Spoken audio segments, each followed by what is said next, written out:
میں دل کے درد سے یہ کہہ رہا ہوں کہ یہ پتا تھا کہ گرفتار ہو جائیں گے، آنسو گیس چل سکتی ہے، لاٹھی چل سکتی ہے، ہاتھ پیر ٹوٹ سکتے ہیں، لیکن جو گولی ہم نے ان کو ہندوستان پہ چلانے کے لیے دی ہے وہ میرے سینے سے آر پار کبھی نہیں ہوگی، کبھی نہیں ہوگی، کبھی نہیں ہوگی۔ یہ گولی تو ان لوگوں کے لیے ہم نے تمہیں دی ہے کہ جو لوگ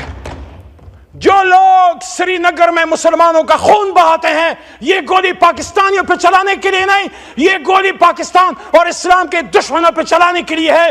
اور آج ہم سے بات کی جاتی ہے کہ بتاؤ، ہمارے پشتوں میں کہتے ہیں مڑم شمو پڑھم شم، مار بھی دیا اور میں ہی گناہگار۔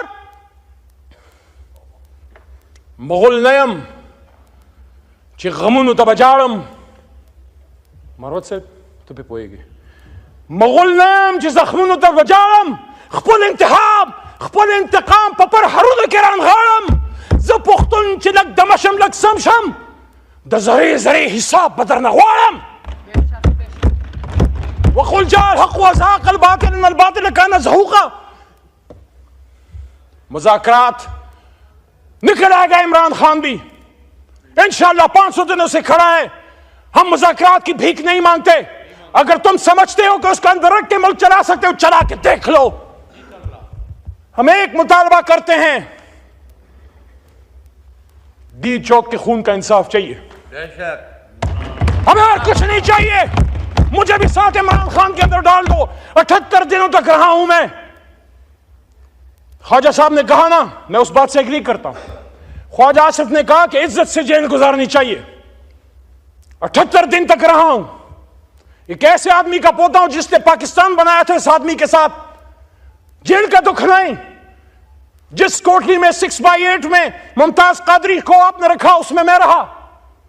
پشاور جو میرا اپنا شہر ہے جہاں پلا بڑا ہوں، وہاں صوفی محمد کو، تحریک نفاذ شریعت محمدی کے صوفی محمد مرحوم صاحب کو جس 6/8 کی کوٹلی میں رکھا، میں بھی ادھر رہا ہوں۔ میں نے بھی کبھی یہ بات اسمبلی کے فلور پہ نہیں کی، لیکن خواجہ صاحب نے بات کی ہے تو میں بھی کہہ رہا ہوں، ہم نے بھی جیل کاٹی ہے، جواں مردی سے کاٹی ہے۔ لیکن مجھے دکھ اس دن ہوا جب اپنے مردان میں، جب میرے تمام 3 MPOs ختم ہوئے تو جو میرے سامنے چارج شیٹ رکھی گئی، اس میں آرمی ایکٹ تھا، اس میں سیکرٹ ایکٹ تھا، اس میں ATC تھا، دیئر انڈرسٹینڈنگ۔ یہ دونوں وکلا اور پیچھے کاکڑ صاحب بھی شاید بیٹھے ہیں، وہ بھی سمجھتے ہیں۔ کیا پاکستان بنانے والا علی محمد، کیونکہ اگر میرے دادا یا آپ کے نانا نے پاکستان بنایا تو ہم نے بنایا، کیا وہ سیکرٹ ایکٹ یعنی پاکستان سے غداری کا مجرم ہوگا؟ کیا وہ دہشت گرد ہے؟ وہ مردان جس نے مجھے 3 بار عزت دی، اس وقت 2 بار پاس ہوا تھا۔ آپ نے مجھ پہ، میرے مردان میں دہشت گردی اور مجھ سے غداری کا فتویٰ لگایا، اس کے چند مہینے بعد مردان نے مجھے 1 لاکھ سے زیادہ ووٹ دے کے واپس ادھر سے ایوان میں بھیج دیا۔ دیکھیں، خدا لگتی بات کریں، یہ پاکستان مغربی پاکستان والوں نے نہیں، مشرقی پاکستان والوں نے بنایا تھا، بنگالیوں نے بنایا تھا۔ ہم ان کو 2nd درجے کے سٹیزن سمجھتے تھے، ہم ان سے بات کرنا توہین سمجھتے تھے، ہم سمجھتے ہیں یہ لڑ نہیں سکتے، ہم سمجھتے ہیں سول سروس نہیں چلا سکتے۔ وہ جیت گیا، ہم نے اس کو حکومت دے دیتے، حکومت کیا ہو جاتا۔ ہاں، غیر ملکی سازشیں ہوئیں، وہ کیا کہتے ہیں کہ دیوار کیا گری، میرے کچے مکان کی لوگوں نے میرے گھر میں، میرے آنگن سے یا گھر سے رستے بنا لیے۔ جب ہم نے حق نہیں دیا تو پھر اگرتلا سازش ہوئی، جب ہم نے حق نہیں دیا تو مکنی بہانی بنی اور اندرا نے اس کو، اندرا گاندھی نے سپورٹ کیا۔ لیکن بنگالی یہ بھی تو اپنے آپ سے سوال کیجئے، وہ بنگالی جو ہم سے پہلے پاکستان زندہ باد کہتے تھے، وہ بنگالی پھر ہندوستان جا کے مکتی بانی کی ٹریننگ کون لے رہا تھا؟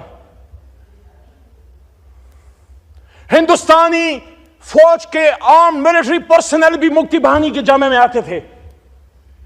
لیکن ہم تو اتنے سنگ دل ہیں کہ اس ماحول میں جب ایک سازش ہوئی، ہماری غلطیاں ہوئی پولیٹیکل، ہم نے ایکسپیڈینسی کا مظاہرہ کیا، ہم نے ملٹری آپریشن کیا، لیکن اس ماحول میں مشرقی پاکستان میں جن لوگوں نے پاکستان زندہ باد کہا، جنہوں نے اسلام زندہ باد کہا، قائد اعظم زندہ باد کہا، جنہوں نے پاک فوج اس وقت زندہ باد کہا، ان بہاریوں کو آج تک اپنے اس موجودہ پاکستان میں آپ شناختی کارڈ تک دینے کے روادار نہیں۔ پاکستانی تو مانو جس نے چلتی گولیوں میں پاکستان زندہ باد کہا۔ کہانی بڑی لمبی ہے.